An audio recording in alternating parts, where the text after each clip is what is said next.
Assalamualaikum warahmatullahi wabarakatuh. Pemahaman tugas materi dari artikel penggunaan bahasa dari mata kuliah Bahasa Indonesia. Saya Rosanti Rahmawati dari Prodi Ilmu Komunikasi Universitas Garut ingin memaparkan tentang pentingnya pemahaman berbahasa di era digital.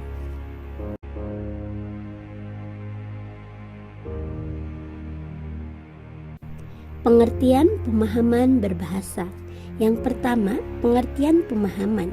Pemahaman berasal dari kata paham. Dalam Kamus Besar Bahasa Indonesia, pemahaman adalah proses, cara, perbuatan memahami atau memahamkan. Untuk selanjutnya, pengertian berbahasa. Berbahasa adalah kata dasarnya yaitu bahasa.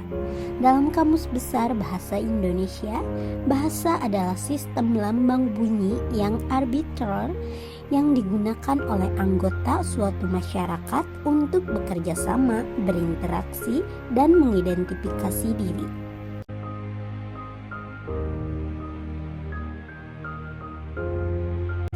Pengertian menurut para ahli. Begitu banyak pendapat para ahli, namun saya akan mengambil dua pendapat saja. Yang pertama, pengertian pemahaman menurut Anas Sudijono. Pemahaman adalah kemampuan seseorang untuk mengerti atau memahami sesuatu setelah sesuatu itu diketahui dan diingat. Kemudian, menurut Suharsini menyatakan bahwa pemahaman adalah bagaimana seseorang mempertahankan, membedakan, menduga, menerangkan, memperluas, menyimpulkan, menggeneralisasikan, memberikan contoh, menulis kembali, dan memperkirakan. Pengertian berbahasa menurut para ahli yang pertama yaitu menurut Plato. Bahasa adalah pernyataan pikiran seseorang dengan perantaraan onomata, nama benda atau sesuatu, dan remata, ucapan, yang merupakan cermin dari ide seseorang dalam arus udara lewat mulut. Kemudian, menurut William A. Haviland, bahasa adalah suatu sistem bunyi yang jika digabungkan menurut aturan tertentu menimbulkan arti yang dapat ditangkap oleh semua orang yang berbicara dalam bahasa itu. Dapat disimpulkan, pemahaman berbahasa adalah suatu kemampuan yang diperlukan dalam berkomunikasi maupun berinteraksi dengan orang lain. Keterampilan berbahasa perlu dilatih sehingga kemampuan atau kompetensinya meningkat dan sesuai dengan perkembangan psikologinya. Makna pemahaman berbahasa pada masyarakat di era digital. Untuk pembahasannya di slide berikut.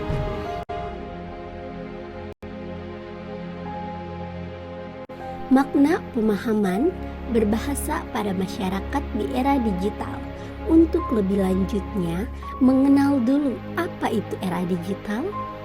Pada era digital ini, zaman yang sudah mengalami kondisi perkembangan kemajuan dalam ranah kehidupan ke arah yang serba digital.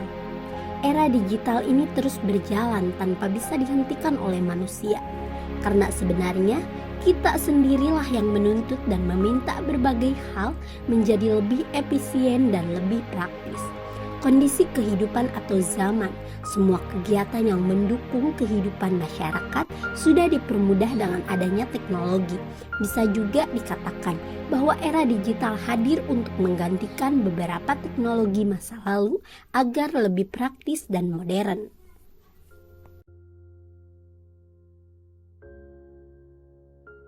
Dalam perkembangan teknologi digital ini, tentu banyak dampak yang dirasakan dalam era digital, baik dampak positif maupun dampak negatif.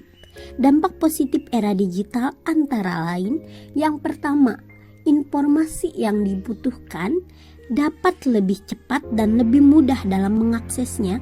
Kedua, Tumbuhnya inovasi dalam berbagai bidang yang berorientasi pada teknologi digital yang memudahkan proses dalam pekerjaan kita. Ketiga, munculnya media massa berbasis digital, khususnya media elektronik sebagai sumber pengetahuan dan informasi masyarakat. Keempat, meningkatnya kualitas sumber daya manusia melalui pengembangan dan pemanfaatan teknologi informasi dan komunikasi. Kelima, munculnya berbagai sumber belajar seperti perpustakaan online, media pembelajaran online, diskusi online yang dapat meningkatkan kualitas pendidikan.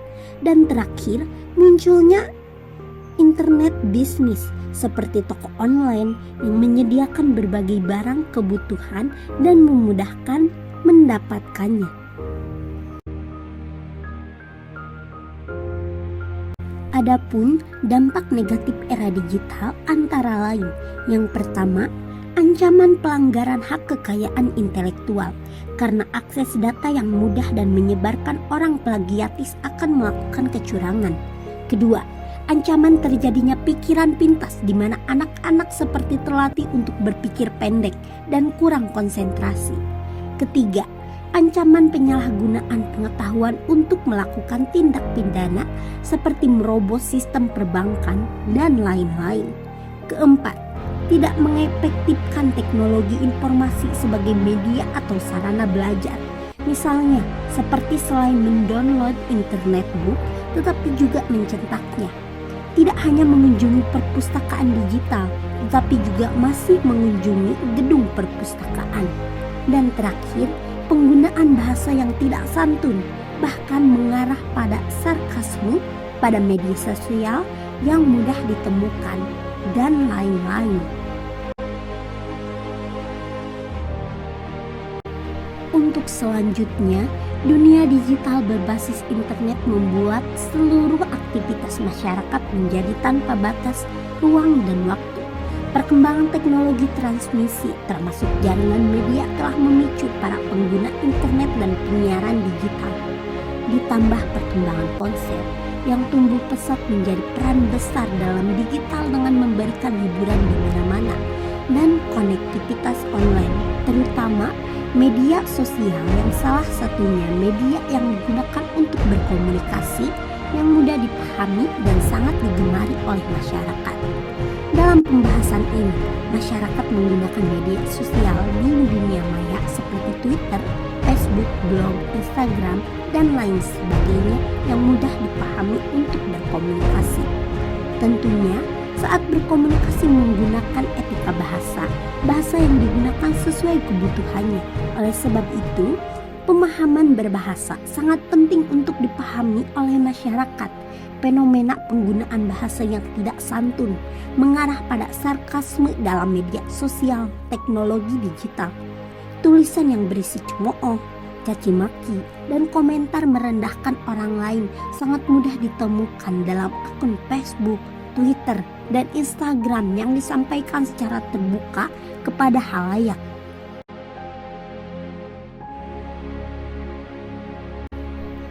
Apa itu penggunaan gaya bahasa sarkasme?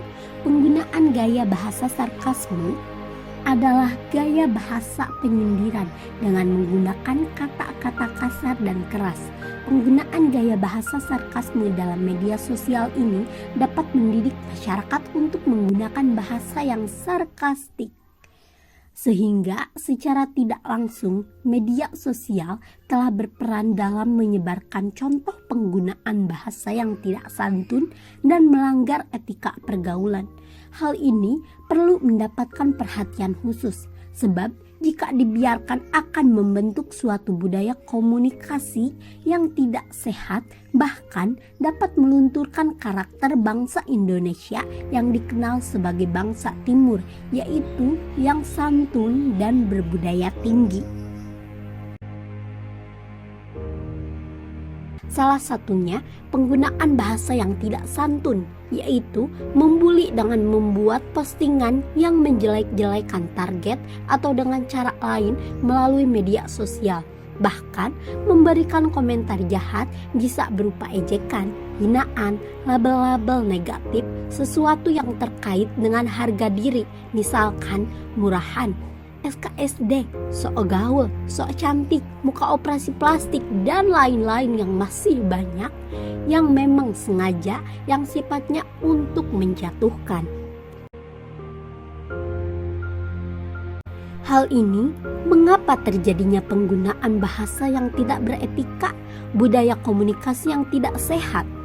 Karena kurangnya pemahaman berbahasa pada masyarakat ataupun netizen yang menggunakan bahasa yang tidak beretika, tidak ada kesantunan, bisa terjadi karena caper, merasa tersaingi, merasa terancam. Faktor fisik juga dapat menjadi alasan orang memberikan komentar-komentar jahat seperti terlalu kurus, terlalu gendut, terlalu cantik, terlalu jelek, dan lain sebagainya. Oleh sebab itu, dalam bahasa terkandung norma-norma kebudayaan yang mengatur perilaku kebahasaan untuk menggunakan bahasa yang beretika, bahasa yang santun.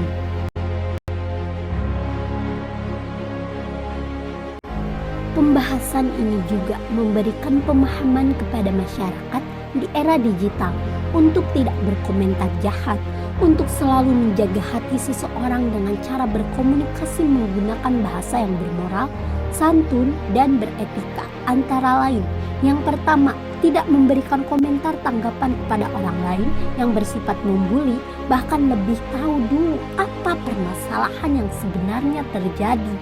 Kedua, mengirim komentar yang sifatnya membangun, mengapresiasi keberhasilan ataupun kegagalan seseorang dengan menggunakan bahasa yang santun.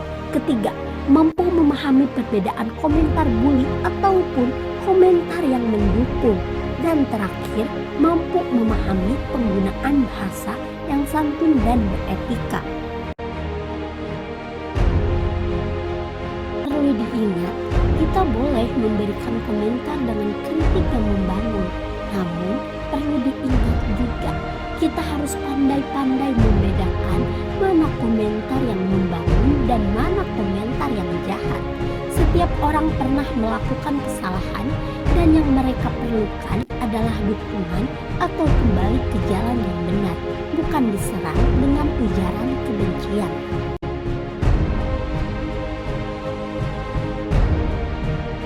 Selesai sudah materi yang sudah saya jelaskan.